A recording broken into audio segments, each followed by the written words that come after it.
Hello, hello, hello. It is 1:02 in the afternoon. What day is today? Today is Monday. It is Mental Health Monday. Going to be talking about depression today. Sorry, I forgot to get my DSM ready. So, as I'm starting this live, I'm trying to find the page in the book.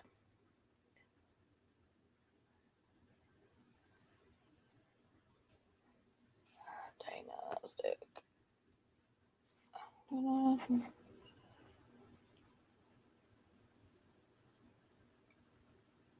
Why am I not finding it?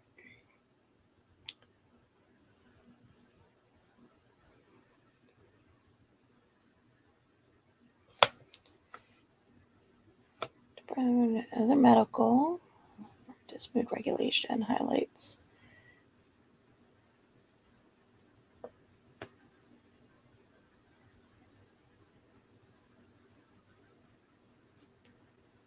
Sleep there.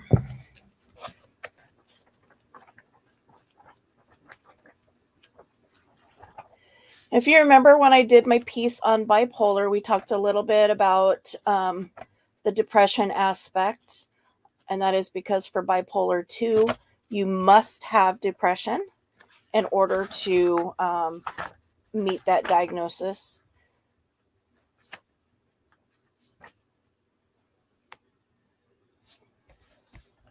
That's weird. For depression, it was listed differently. Usually when you go through the index in the DSM, it will have, whoa, what is, there's some, hold on, my laptop is sitting on something.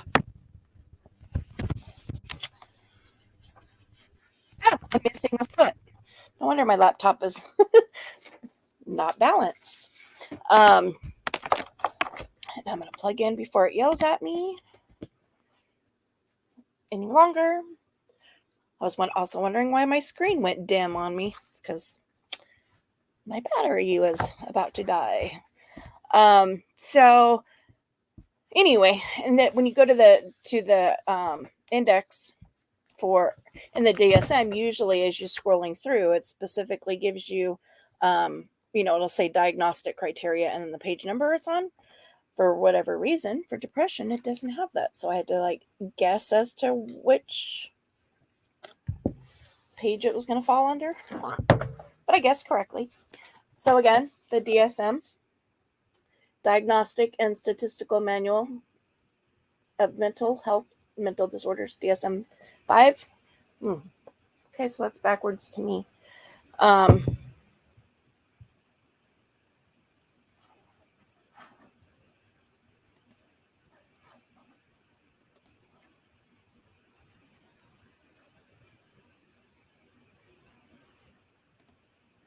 I mirror my camera. Diagnostic and Statistical Manual of Mental Health Disorders, DSM 5.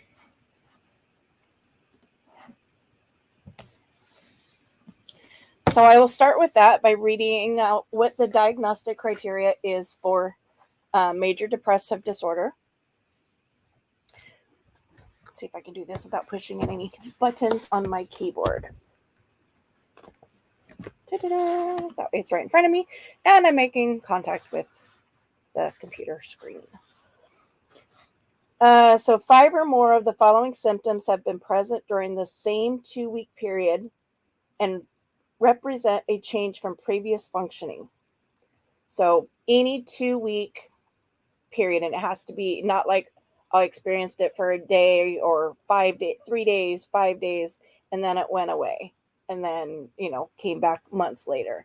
They're looking at a minimum of a 14 consecutive day period where you've experienced at least 5 of these symptoms. And at least one of those symptoms is either a depressed mood or a loss of interest or pleasure. So you have to meet at least one of those. You either have a depressed mood or you've lost interest in things that give you pleasure. If neither of those are present, then you won't meet criteria for depression, and they'll look at other other conditions. So depressed mood, most of the day, nearly every day, as indicated by either subjective report, feeling sad, empty, helpless, sad, or observation made by others. That's probably one of the hardest parts about depression, in my opinion, is that oftentimes we don't see the symptoms in ourselves. And sometimes it does take that external force, that, that best friend, the spouse, sometimes even your child, to say, hey, you seem different. There's a great commercial about that, talking about mental health in general, not just about depression, but, and about mental health in general. And it talks about that space. I'm sure anybody that watches TV, I'm sure has seen it, but, it's got two people, one that's really sunken into themselves, and then the best friend who is in an awkward moment trying to decide whether or not they want to bring up the subject. But that one of my favorite ones was actually when the girl looks to her best friend and says, hey, you don't seem like yourself, and it opens that doorway to conversation. 2, markedly diminished interest in or pleasure in all or almost all activities most of the day, nearly every day, as indicated by subjective account or observation. Again, you're noticing it in yourself, or somebody outside of you is pointing it out. Number 3, significant weight loss when not dieting, or weight gain, or a decrease or increase in appetite nearly every day. Note that in children, consider failure to make expected weight gain as a symptom. Good vibes only. Insomnia or hypersomnia nearly every day. Number 5, psychomotor agitation or retardation nearly every day, observable by others, not merely subjective feelings or restlessness or being slowed down. So just kind of feeling bleh. Psychomotor agitation, psychomotor being movement. So you're either super, can't sit still, or you're not moving at all. That's that not wanting to get out of bed, not cleaning a house, not doing daily hygiene, just not doing anything really. Number 6, fatigue or loss of energy nearly every day. Number 7, feelings of worthlessness or excessive or inappropriate guilt, which may be delusional, nearly every day, not merely self-reproach or guilt about being sick. Guilt is a big topic. 8, diminished ability to think or concentrate, or indecisiveness nearly every single day, either by subjective account or observed by others. Recurrent thoughts of death, not just a fear of dying. Recurrent suicidal ideation without a specific plan, or suicide attempt, or a specific plan for committing suicide.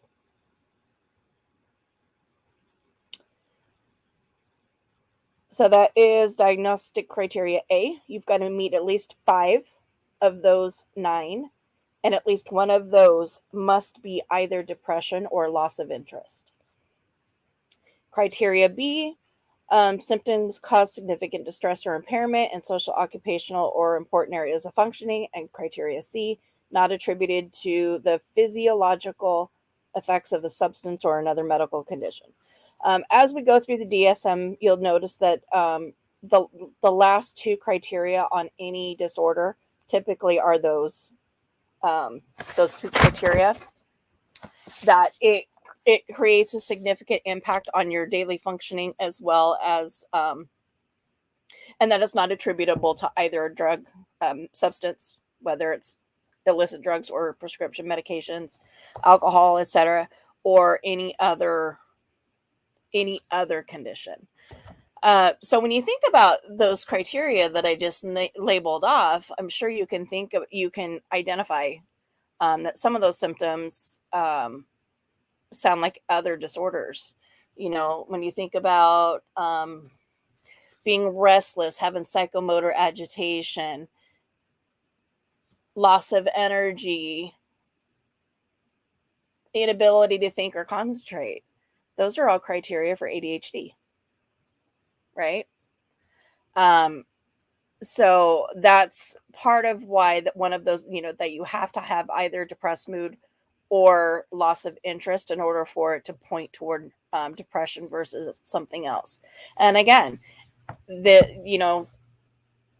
many disorders mimic other things, whether it's, you can have a mental health disorder that presents itself in physical ways, like panic attacks, right? And not so much the other way. Physical is usually very physical. You don't have a whole lot of mental health diagnosis or criteria that go along with a physical condition, but the opposite can be true. You can be experiencing a mental health disorder, but having physical manifestations of that disorder. Like I said, like panic attacks are a prime example of that.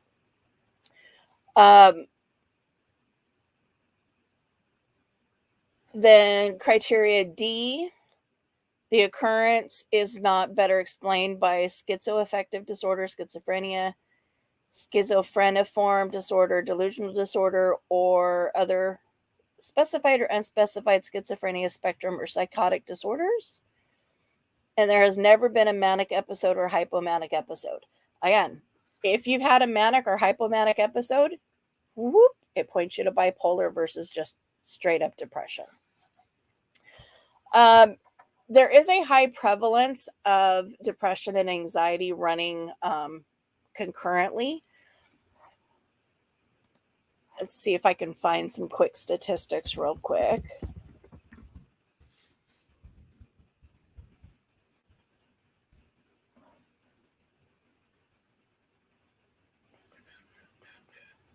I didn't think to look that up ahead of time.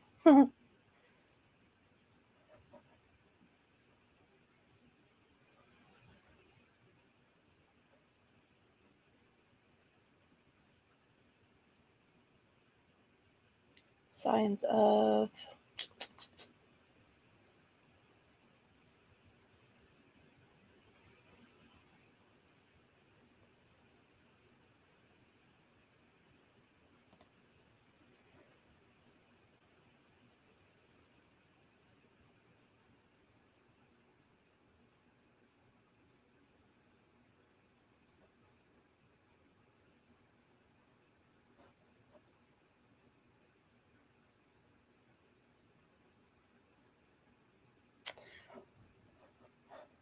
okay, so let's see. Go back in here. We're going to share this tab.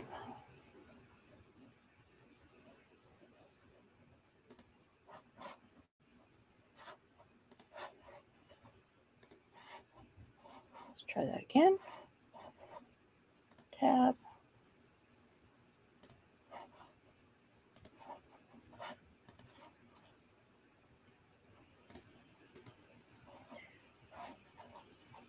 It says right here, it is possible to have both depression and anxiety at the same time.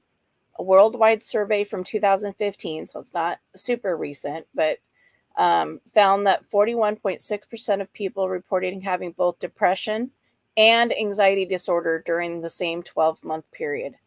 One important thing depression and anxiety have in common: both can improve with support from a mental health professional. And then they break down the main symptoms and signs of each. I won't go over those because, like I said, we've already done anxiety last week. I've given you the diagnostic criteria for depression this week. But yeah, 41.6% of people have reported having both depression and anxiety. They share a lot of similar, like some of the diagnostic stuff it overlaps. And again, that's why you go to a professional that's trained in figuring out what really is going on with you, because you can have depression without anxiety, and you can have anxiety without depression.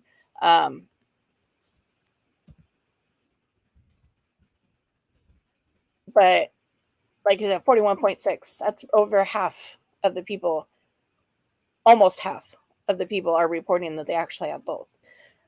So it's up there. So I'm just going to kind of drop some resources today, unless somebody comes in and wants to come up on panel and talk about their depression. I'll talk a little bit about my issues with depression, and we'll just kind of go from there. So much like my anxiety, I feel like I've always had some level of depression throughout my whole life.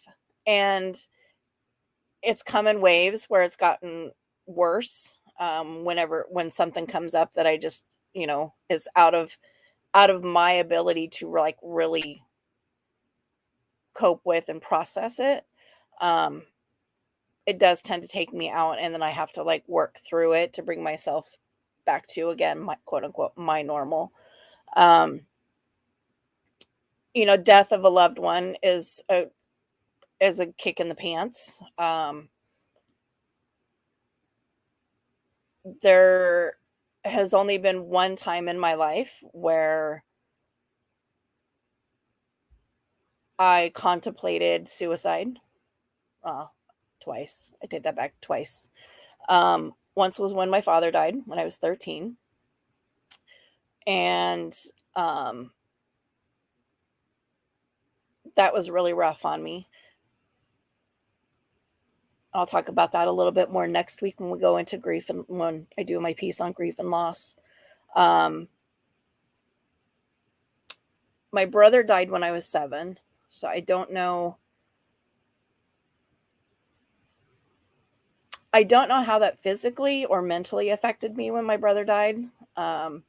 However, going on my own mental health journey, I have come to realize that I don't have any memories of my childhood, and that loss begins around the time when my brother died. Like I remember clearly his stuff, his injury. I remember a lot of the days of him being home before he passed. I have a lot of memories of my interactions with my brother prior to his death. But after his death, I have very few memories at all, even moving forward to today. I have difficulty with memory even today. I have been diagnosed with a disorder called aphantasia, which I will cover on a Physio Friday. But anybody watching on replay is welcome to do some research into that prior to, so that we can hopefully have a two-way conversation about that. Again, it's aphantasia, APHANTA.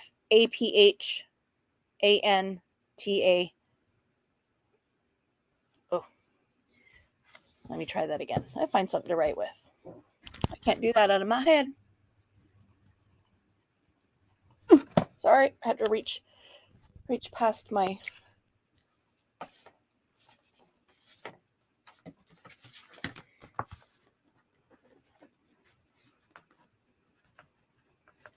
Aphantasia. Aphantasia.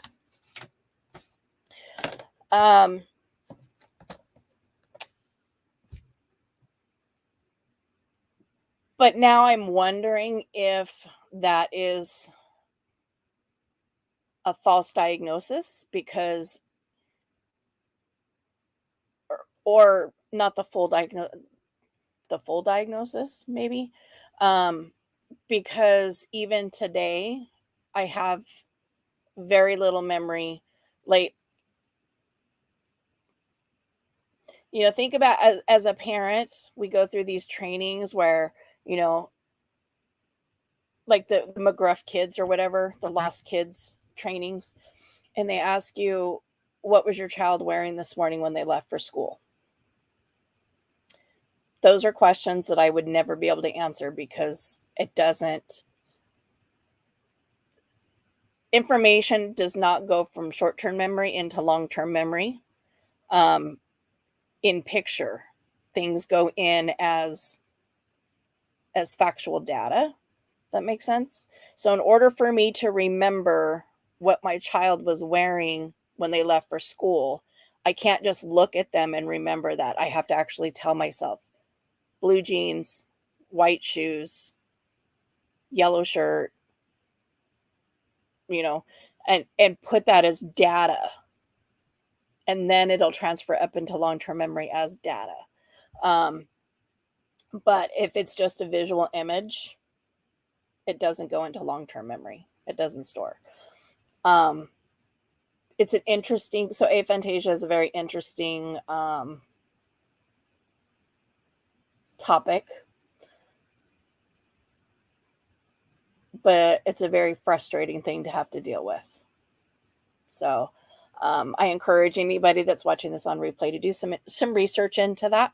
A lot of people don't realize that they even have it because they don't realize that what they experience isn't normal until somebody points it out to them, and then it's like, what? Wait! Oh, other people can do that. So yeah, and then like I said, hopefully we can have a two-way conversation, a back and forth conversation about that when I start to cover that topic. My other time where I felt suicidal was actually during a postpartum depression episode. I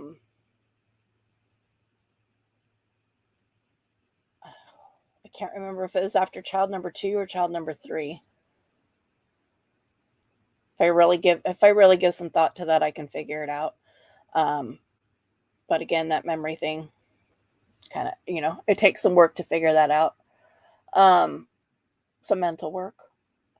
But anyway, again, that was the only other time in my life that I've ever been in such a deep depression where even the thought of suicide was an option.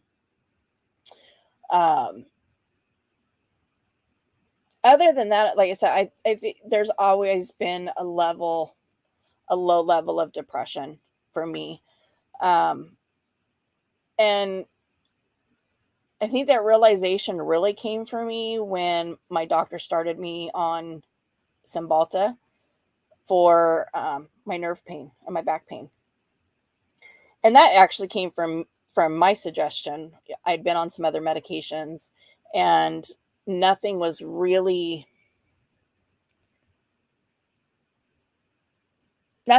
working well. And I talked to one of the nurses at my work about what she would suggest for pain management for my arthritis. And she suggested Cymbalta. And I was like, okay, well, let me run it by my doctor.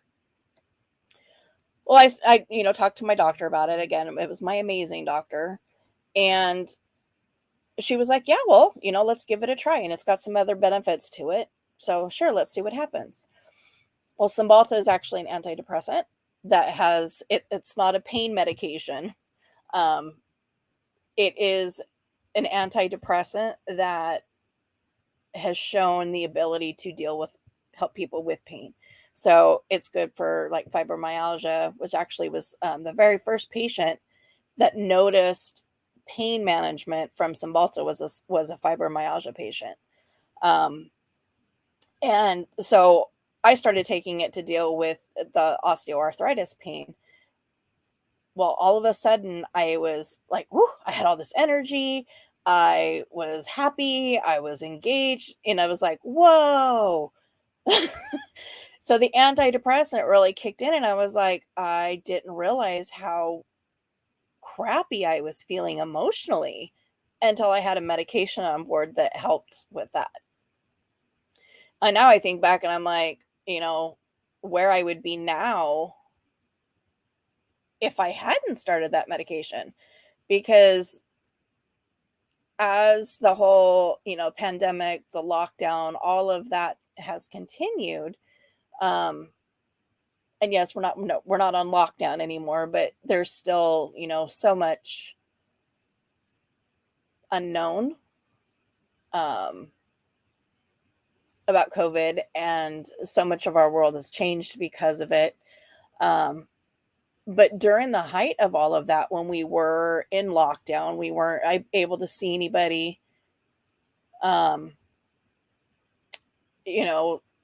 The whole social distancing, and we couldn't, it took out so much of our lives, and it interfered in so much of our lives, that I really started sinking into a pretty deep depression. And I shudder to think what that depression would look like today had I not been on Cymbalta when that hit. Okie dokie, sis. I'm assuming you're sending it to my phone.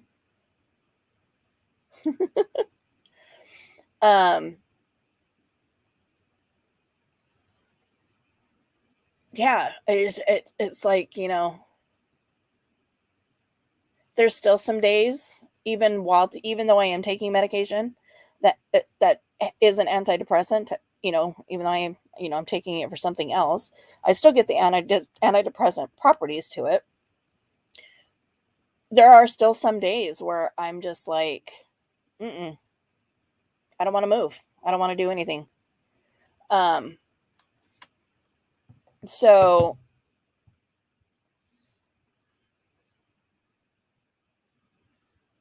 he's cute. Are you going to share any of those images on your page, or are those top secret for now? Top secret, top hat.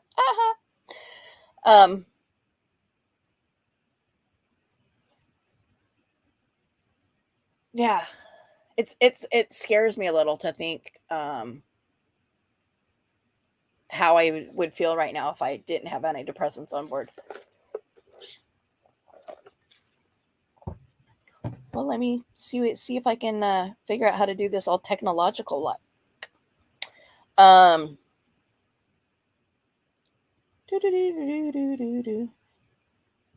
dual devicing. See, share to.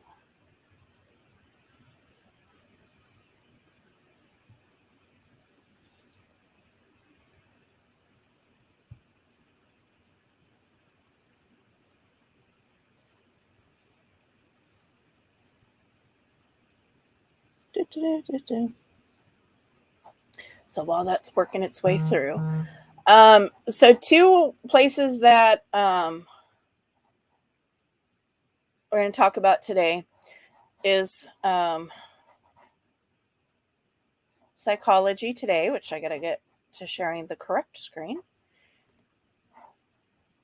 Chrome tab. And look, I figured out since last Friday that my screen sharing is an issue with Firefox, but not with Chrome. So until I figure that out, if I'm going to do any screen sharing, then I need to be on Chrome rather than Firefox.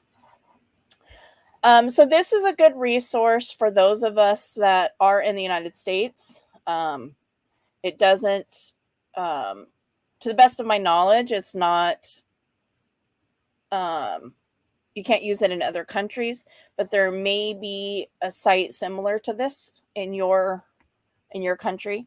So it's, the link for this is in the description. It's Psychology Today.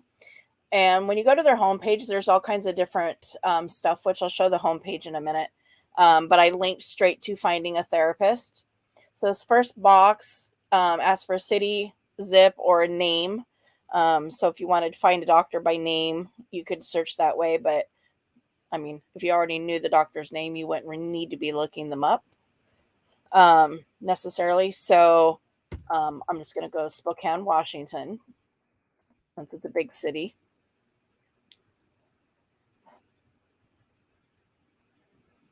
Now it'll immediately pop up this list, and it'll go on for days and days and days and days and days and days and days.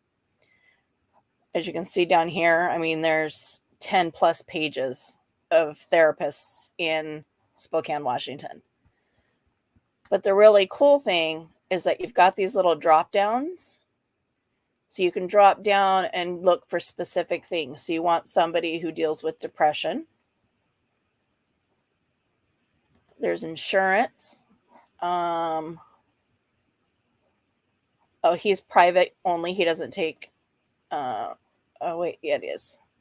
Let's say he takes. We have Medicaid, so we want to make sure that he takes our insurance. That the person we're looking for takes insurance. You can pick here women, men, or non-binary therapists. Sure, let's say we want one that's LGBTQ friendly. Type of therapy, you can pick what you like: motivational interviewing, cognitive behavioral, play therapy, psychoanalytic, hypnotherapy. We'll just go with straight CBT for right now. Pick your age group: adult, price, and then there's this drop down that's more. So you can pick about the provider you're looking for. What is their ethnicity that they serve? What is their sexuality? What languages do they speak? What is their faith? So you can really hone in on that search bar.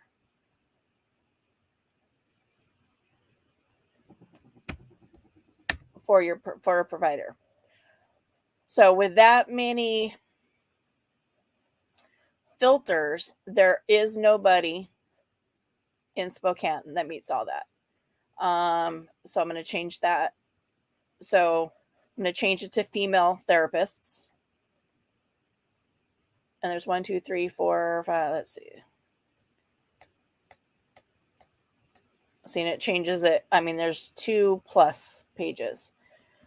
But it gives you this list of therapists that meet your search criteria. And then to find out more about them, you just click on their name. And then there's their whole about. They talk about themselves, their education, what their cost per session is, what insurances they take, qualifications, license number. So in the state of Washington, you can go to the DOH website, and you can look up any licensed person in the state of Washington, not driver's license, like, clinical licensing, and look at their license history. Have they ever had any complaints filed against them? Have they ever had any actions put against them? So this is handy because you can just look up by this number, or you can look up by their name. Maybe I'll do that. DOH.wa.gov.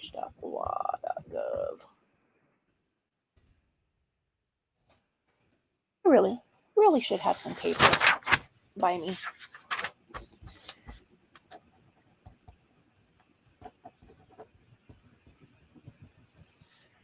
Erica Klossner. And she's an LIC. So her credentials, she's got a master's in social work and she's a licensed clinical social worker. That's what this MSW, LICSW mean. And her license is LW 600 808 11. I'll look that up in just a second. So I just kind of want to go home to the homepage of Psychology Today.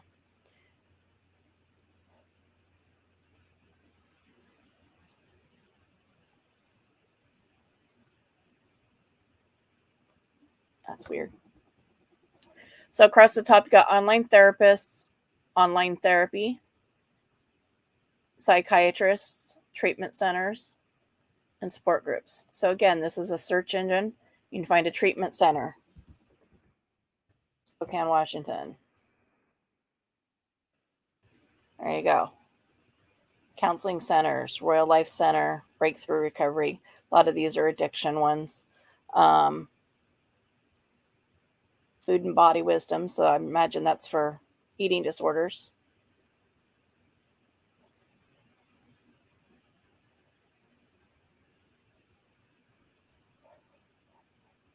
Intercept Residential Mental Health, ages 13 to 28. Sequoia Detox. But again, it's a good search engine for finding help.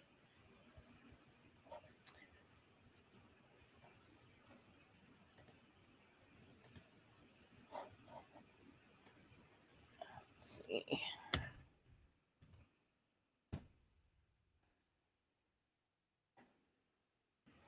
So Psychology Today on the homepage, you've got the Find a Therapist link, Get Help. So again, you find help by your need. There is a Psychology Today magazine that you can subscribe to, and it gets shipped to you once a month. And then under the Today tab is kind of news and relevant articles and topics around mental health that have come out today. Are mental disorders evolved cognitive styles? Like this, how your dog knows when you're stressed. I'm going to open this real quick and I'm going to bookmark it because I want to go back and read that. Oop. Oh, I just totally did that on screen too. Sorry. I was still sharing that screen. So in practice, Psychology Today is it is a resource that I used a lot. Oh yeah, distracted. Let me go into my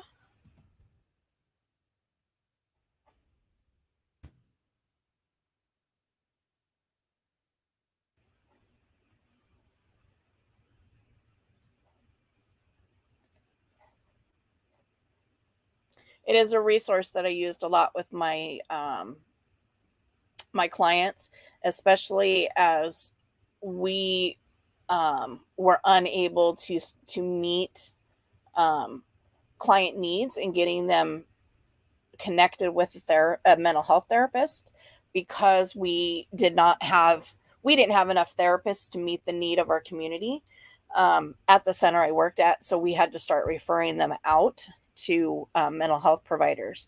And so that was a great resource in helping them find somebody.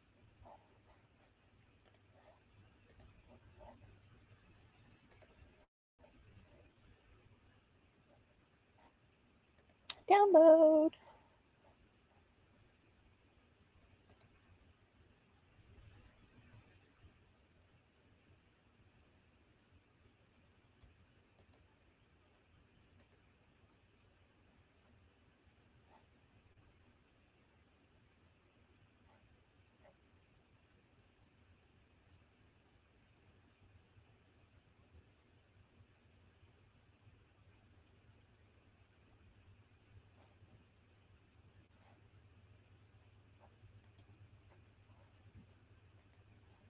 Let's see if I can.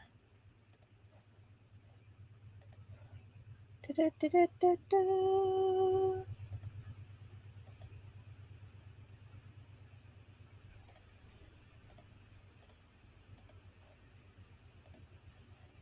Okay, got a couple more steps to do in order to share this.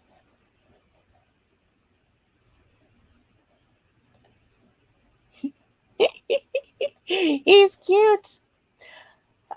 So another resource that we used to use at my work all the time was a website called Therapist Aid, which was a phenomenal resource for getting worksheets and stuff for clients. It is a free website that so you don't have to have any special credentials or anything in order to um,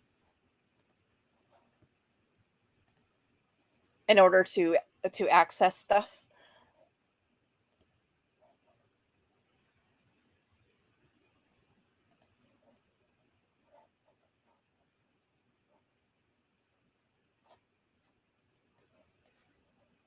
Well, where'd it go?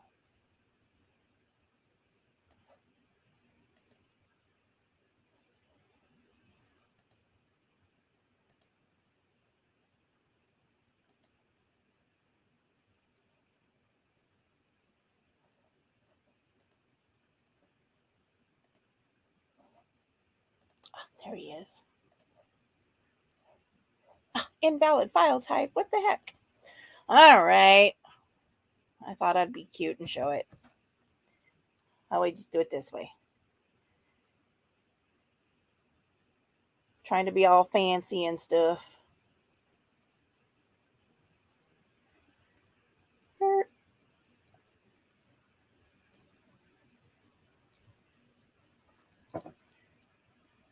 Can I see him? There he is. So she does digital art as well as her crochet stuff.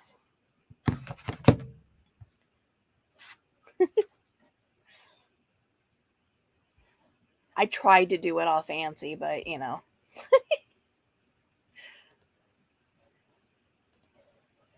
So I'm going to share my Therapist Aid screen.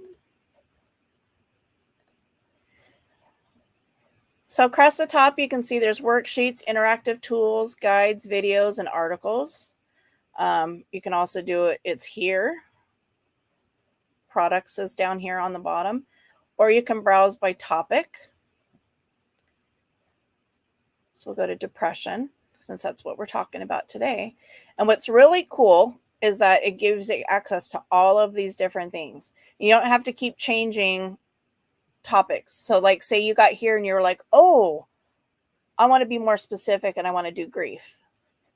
See, it changes it automatically to just the ones that are associated to that particular topic. So look at all these on anxiety. But it's a good resource for people that that like doing, you know, paper work. So you got different worksheets that you can use, mood logs, calendars. Some of it's just information on different parts of depression. There's interactive tools.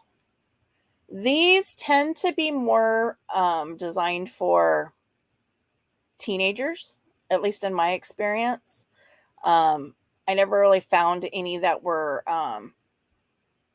adult appropriate. But for those of you that have young children, this might be a good resource for you as well. So like on emotions, here's all these interactive tools, and they're like just little games to help kids identify with their emotions. The angry monkey. And it tells you ages 4 to 10, what devices it can do, what topics it covers. I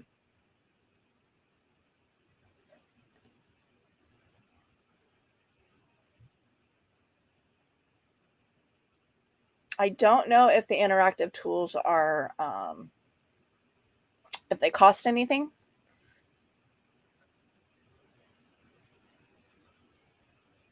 Let's see, launch the tool. Become a supporting member of Therapist Aid to access. Okay, so it looks like you have to have a membership to Therapist Aid in order to access the interactive tools, but there is a, that's funny. It says check out to guest, but then it says same thing. Become a member.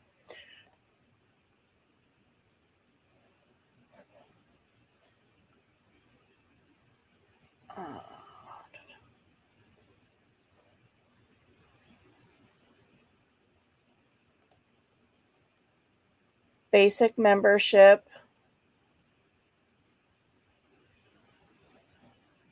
Oh, so in order to be able to use the interactive tools, you need to be an annual supported member or a monthly member.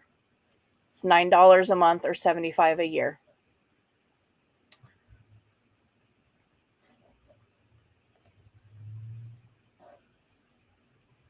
Let's back up here to depression. There's guides that you can have access to. And these are more than just a single page worksheet. They're actually like workbooks. There's videos you can watch. And there's articles you can read. Benefits of mindfulness. Articles you can read for helping with depression. And like I said, there's the benefits of mindfulness. And when you go over here into worksheets, there is a mindfulness worksheet in the depression.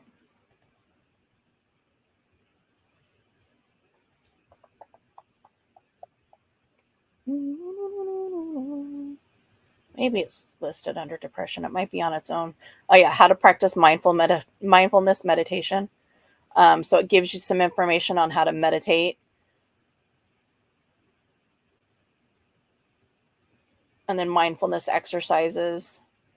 So you can piggyback, these articles with the worksheets, with some clicking around and figuring out really what's on this website.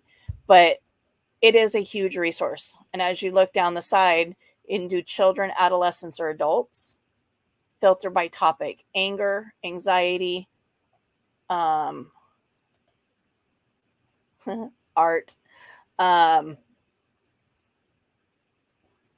CBT, cognitive behavioral therapy, communication, DBT is dialectical behavioral therapy, depression, education, emotion, goals, grief, parenting and behavior, positive psychology, relationships, relaxation, self-esteem, stress, substance use, and values.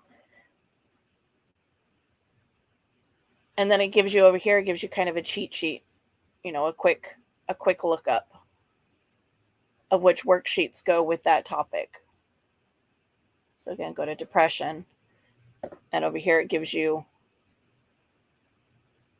information on some good worksheets.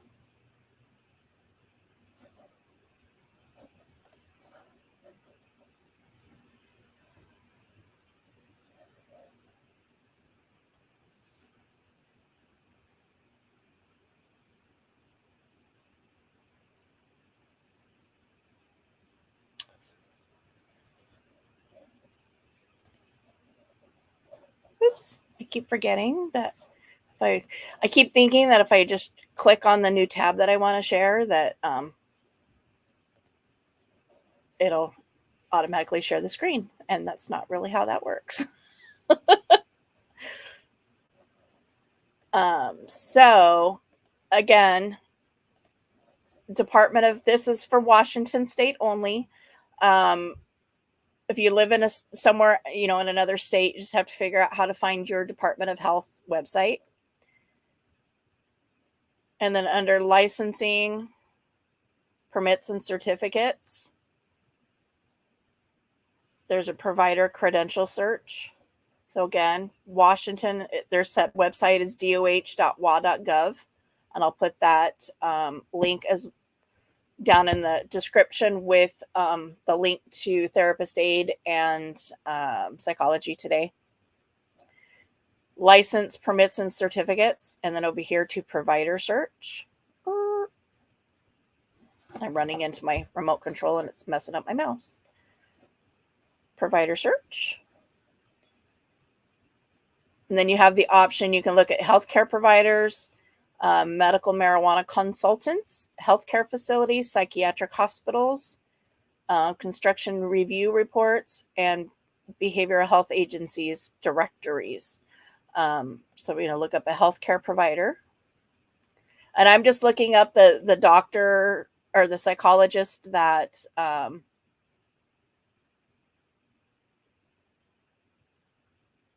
I looked up on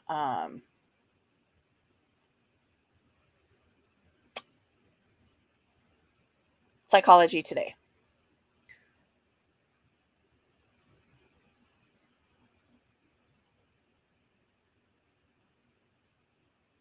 Let's see.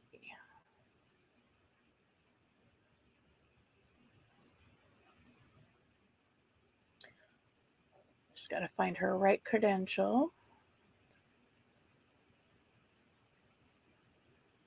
There she is.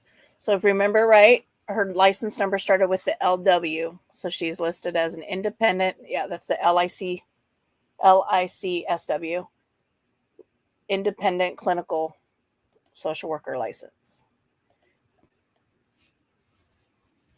LW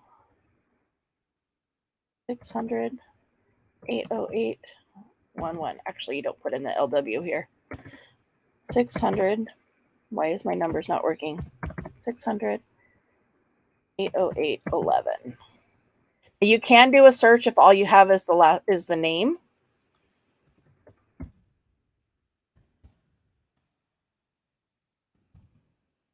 But since I had all the other information already, figured I would use it. X6P9AB. It gives you all her information. Not all of her information, but tells you what her full name is, what her license is it active or not, what year she was born. Oh, her birthday's right around mine. Her birthday's 5 days after mine. CEU due date, that's typically their birthday in a coming year. This is continuing ed units. In the state of Washington, your license expires on your birthday. So you just have to remember to do that. She's had no actions against her license. Now, if this said yes, down under here would have other links that you can follow in order to look at what actions have been taken against her. You can click on her credential number and it just gives it to you in a bigger print. Again, a valuable resource when you are looking at providers, because just because they're listed like on Psychology Today, or just because somebody gave you their name and told you about them, doesn't mean that that person hasn't had things brought against them. That is public information. Everybody's entitled to that information. You just have to know where to look for it. I was trying to think of a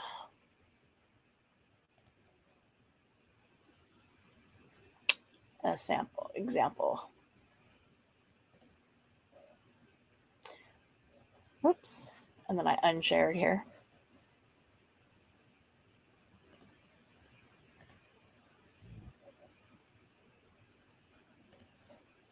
See, in here you can look for just by name.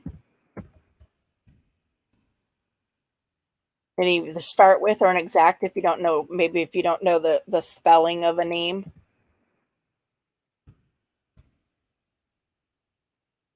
You can do what starts with, and it'll kind of, so if you do it just by name, it gives you a whole bunch of different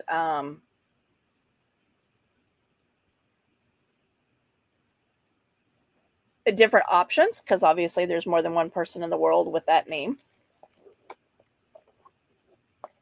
And that's typically when you would go over, look at the credential type and be like, okay, yeah, it's this one. And you can see this person has had actions taken against them. And so if there's a yes, you definitely want to click on their license and figure out what it was. And so here's those links that'll tell you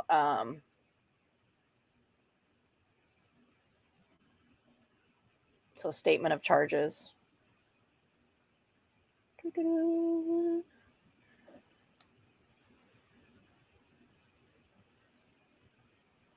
And this was a breach of confidentiality case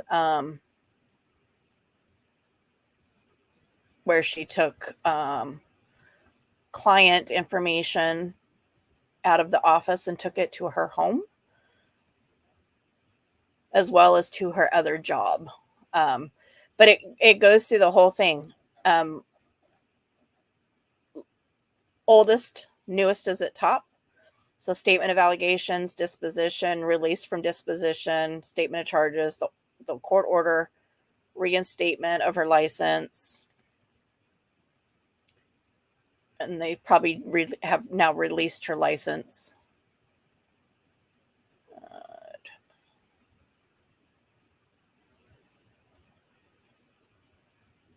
Yeah, order on termination of probation. So she was on probation for a long time, which made her very difficult to hire because she's a fully licensed provider, but required a lot of supervision per the judgment by the Department of Health. But yeah, so always look your people up. If you really want to, really want to know what kind of provider they are, if they've ever had any, like with doctors, you can look them up and find out if they've ever had any malpractice, if they've ever had their license suspended or anything like that. Because all of that has to be tracked for the entire time that they are licensed within the state. So it never goes away. It's not like it doesn't fall off their record after, 3 years or whatever. It's always there. And I know that's the case in Washington. I can't say for other states if it's like that it's always, a running account. But I would imagine that it is. But so check out your state's Department of Health website, do a provider credential search. And you can look, you can look up anybody and see what kind of actions there are against them, if any. So yeah, and again, I'll put that link in the description for Washington residents anyway. But anyway, so in the description box, there is the link for Therapist Aid. There's the link for Psychology Today, and I will put the link in there after this video for the Department of Health. Tomorrow is Tenacious Tuesday, so we're back to diamond painting for the next 48 hours or so.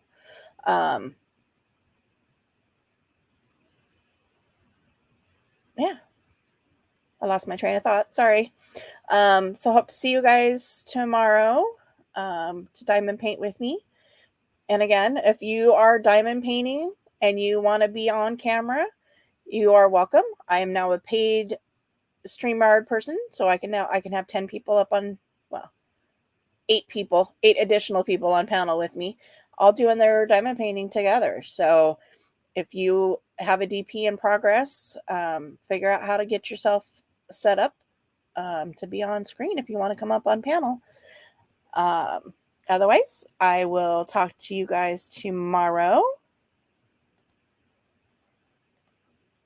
So have a good day, everybody.